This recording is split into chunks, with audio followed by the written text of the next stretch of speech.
Welcome to the hottest movie review on the internet today, the A-List Review. I am your host, the Game Changer, Wes Truth. This week I'm going to be looking at two new movies that hit theaters, Get Hard and Home, as well as three movies that were released on DVD and Blu-Ray this week, Into the Woods, Unbroken, and The Hobbit, The Battle of the Five Armies. So let's get started, and let's get hard.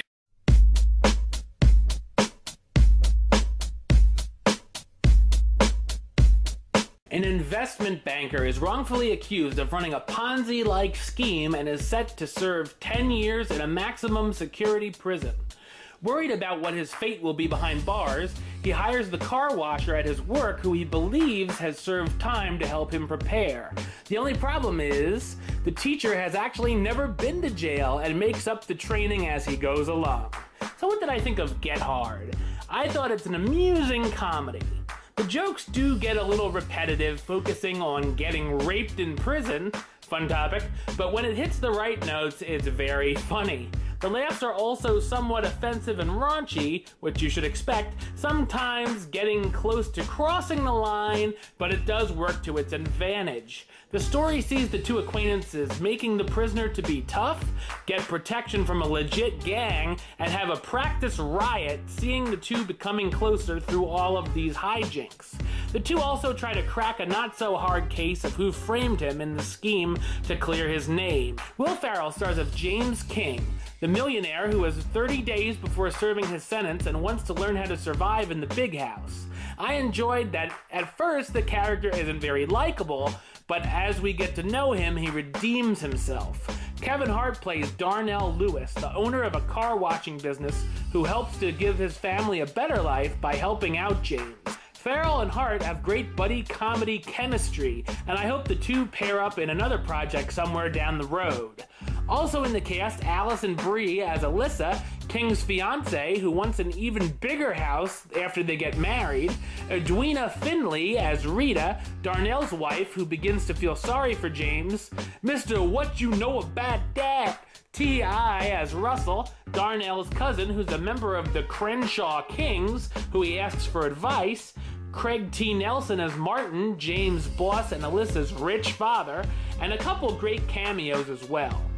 Get Hard isn't the best outing for either star, but serves as a fun watch. I'm gonna give it the rating of do it. Yeah, it definitely has some funny moments.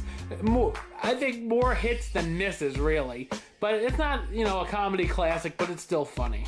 Alright, and if you're looking for something a little more family-friendly in theaters this week, although there were people that took their kids to see Get Hard for some reason, I have no idea.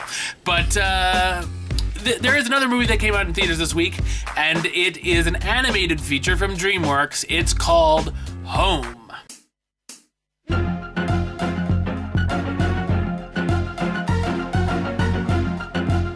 An alien race called the Boov invade Earth and relocate all humans into happy-looking prison camps. Yay! The aliens overtake the big cities and the houses of the former citizens. A misfit alien named O ends up sending a party-like invite to the Boov's arch-nemesis who they've been running from. Nice job, O. During all of this, O runs into a young girl and her pet cat searching for her mother. They pair up and go on a journey to reunite her with her mom and hopefully save the planet. So what did I think of Home? I thought it's an average animated adventure. The animation is colorful and fine enough, but the project overall seems like a bit of a downgrade from the studio that brought us the Shrek and How to Train Your Dragon series. I also don't know if I like the fact that the aliens change color as they go through different emotions. There were some points I felt it was getting annoying. I was about to change like blue or something. Anyway, I was also sickened at how many Rihanna songs were played during the film. I know she's one of the main character voices, but that would be like Rapunzel in Tangled turning on the radio and getting down to a Mandy Moore song. I want hands in my pocket, or the one... Yeah, anyway.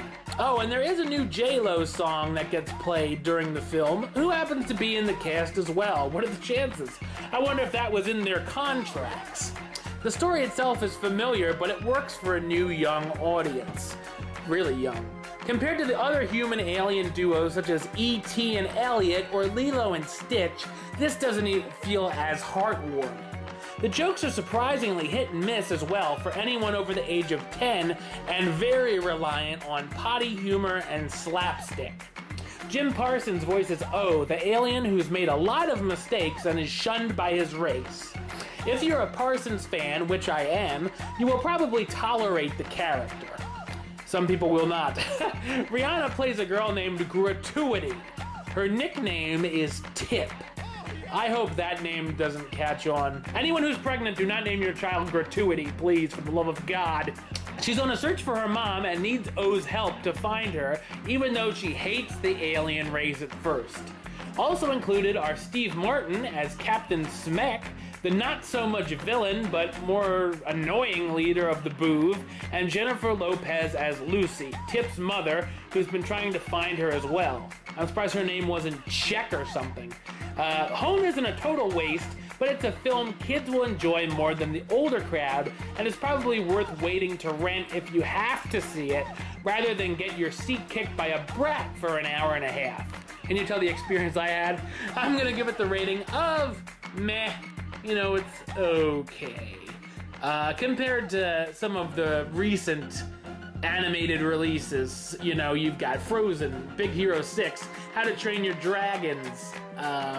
This does not come anywhere close.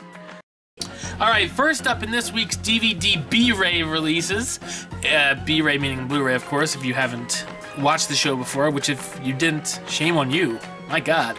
Anyway, first up is a film that Angelina Jolie herself directed.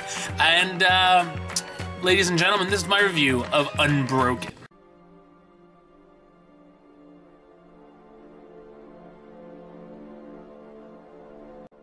The true story of a war hero and Olympian is showcased, going from one surprising and tragic event to another. So what did I think of Unbroken? I thought it's an inspirational and well-made war drama based on the non-fiction book written by Lauren Hillenbrand. The film follows the true-life story of Louis Zamperini, starting with getting in trouble in his youth to becoming the fastest high school runner in the country, then competing in the Olympics. He then enlisted in the army, becoming a bombardier, and we see their plane go down in the ocean. Louis and two of his friends were the only ones to survive and spent 45 days on a raft, fighting off sharks and then captured and put into a Japanese prisoner of war camp. There are a slew of PG-13 acceptable brutal beating scenes when we get to the camp, and while it's horrible and effective, a few too many of these scenes make things a bit redundant. Unbroken is directed by Angelina Jolie, who does a nice job, but I was surprised that Joel and Ethan Coen helped co-write the screenplay. Jack O'Connell does great work portraying Louis Zamperini, the runner turned POW for over 2 years. The rest of the cast includes Domhnall Gleeson as Russell, Phil Phillips, not Phil Phillips as in, you know you're not alone, yeah, not that Phil Phillips, Jack's friend who survived being stranded at sea, and Mayavi as Mutsuhiro, the bird wannabe, the hardcore army sergeant who has it out for Louis. Unbroken doesn't quite hit the mark to be an epic war film, but it's still pretty powerful. I'm gonna give it the rating of do it. Yeah, if you haven't seen Unbroken yet, I would recommend you check it out on DVD or Blu-ray. Alright, up next is a musical that came out around Christmas time. It's an interesting movie for me because it's the first time I used my movie pass on a movie, and I had problems with it, but whatever. So it's a milestone movie. This is my review of Into the Woods.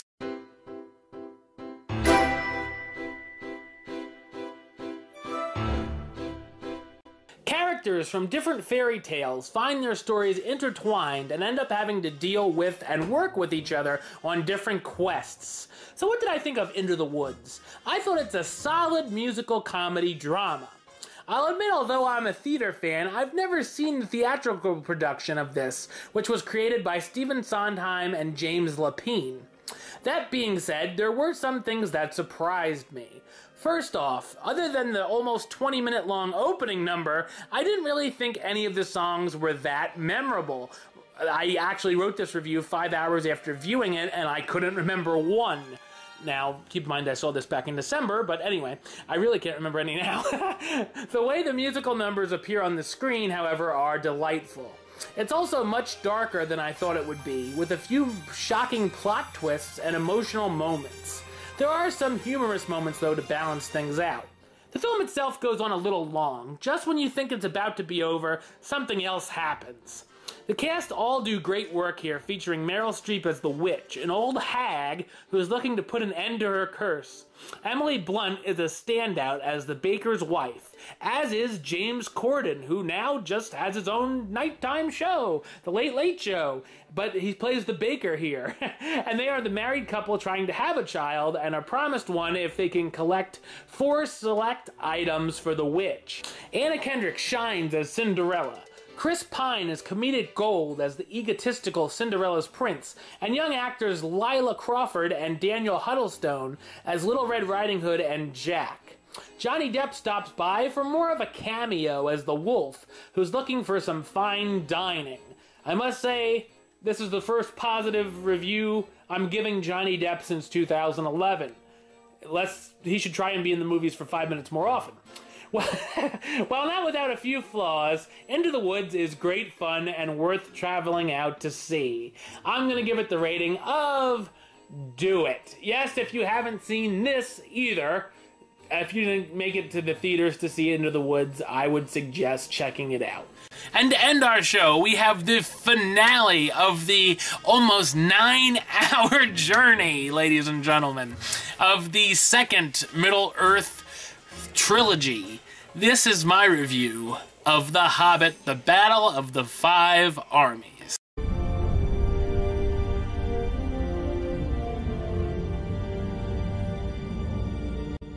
It's the end of the road for our Hobbit friend and company. After pissing off a big-time dragon at the end of the last film, the warriors not only have to deal with that, but a humongous battle that's on its way with multiple parties involved. So what did I think of The Hobbit, The Battle of the Five Armies? I thought it's a marvelous fantasy adventure. You look marvelous. It's also the finale to the Hobbit trilogy, which is the prequel to the Lord of the Rings film based off of the J.R.R. Tolkien masterpieces. Now, there are battles and action sequences aplenty, most of which live up to their epic name. It's the dwarves against the village people, not the band, don't worry, it's no in the Navy, you can kill some bloody dwarves in the Navy. Then the elves go against the dwarves, after that more dwarves get involved, and finally orcs join into the fray. It's like World of Warcraft, baby! In between all of this are sprinkles of story, continuing the theme of friendship, a kind of eye-rolling love triangle, and of course the Tolkien sad death scenes. I guess I should say the Tolkien sad death scenes. Okay. As in all of the Middle-earth movies, the scenery and effects are always extraordinary, and worth seeing on the big screen. And I must say once again, Smaug is an awesome sight. He's bitchin', boy!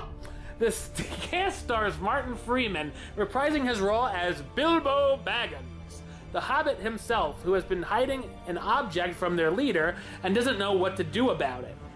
Ian McKellen as Gandalf, the wise old wizard hoping to reach his friends in time to tell them of the orcs' attack. Richard Armitage as Thorin, the dwarf king who is under a spell of sorts and refuses to share the riches they found and promised to others. Orlando Bloom as Legolas, the elf archer and son of the Elf King. Luke Evans as Bard, the bowman, who becomes the leader of the townspeople. Evangeline Lilly as Tauriel, Legolas's friend and love interest. And Benedict Cumberbatch as the voice of Smaug. While this series could have been called Diet Lord of the Rings, The Hobbit: The Battle of the Five Armies is a must-see for fans and a grand conclusion for the trilogy. I'm going to give it the rating of A-list approved. It gets the A-list seal of approval. If you are a fan of the Middle-earth movies, if you liked the first two Hobbit movies, you definitely have to see the big end. Alright, well that's all for this week. Next week I will be reviewing Furious 7. Yeah, that's a big one a lot of people are waiting to see. I'm anticipating it as well as a special 30th anniversary review of The Breakfast Club, and a few other DVD and Blu-ray releases as well. Until next time, don't forget to subscribe to me right here on YouTube, youtube.com/westside515. You can like me on Facebook, facebook.com/WestTroopAlist. Follow me on the Twitter and the Instagram @WestAlist. And of course, you can buy my book, the A-List Review 2014 Movie Review Yearbook. Over 150 reviews, 150, only $10. Contact me through Facebook or Twitter if you're interested. Do it! Until next time, Troop out.